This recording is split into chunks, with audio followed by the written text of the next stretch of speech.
something very important.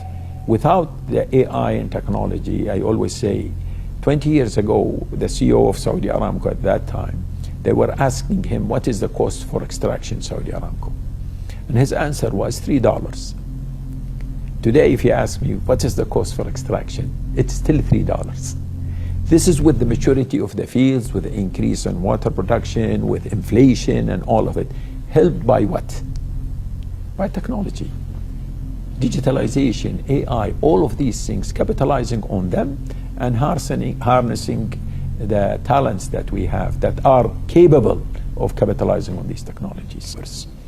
And we continue to maintain that by investing and ensuring that we are more efficient in the way we are doing business. So we put a target of achieving net zero in scope 1 and 2 by 2050. We are building one of the biggest projects in the world in carbon capture and storage at 9 million ton. We always asked for is that we need to take into consideration the global south.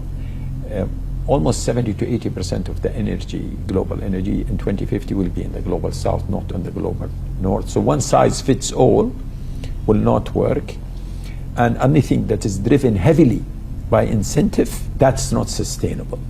Global north can afford a lot of incentives, but that's not sustainable for one reason. The minute these incentives disappear, and they will disappear one day, that additional cost will be passed to consumer. And that's where we are seeing the increase in cost.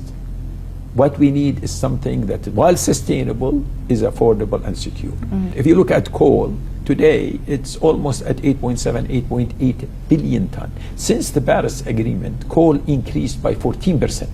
So this is a source of energy that we thought a long time ago that it will decline. It increased since the Paris Agreement by 14%. So because it is secure, it is affordable, it's indigenous in certain countries because it gives them security. So what we need is something that is pragmatic, that takes into consideration the whole world, not something that is good for certain part of the world, and they can drive it by incentives and by policies that are not sustainable over the long term.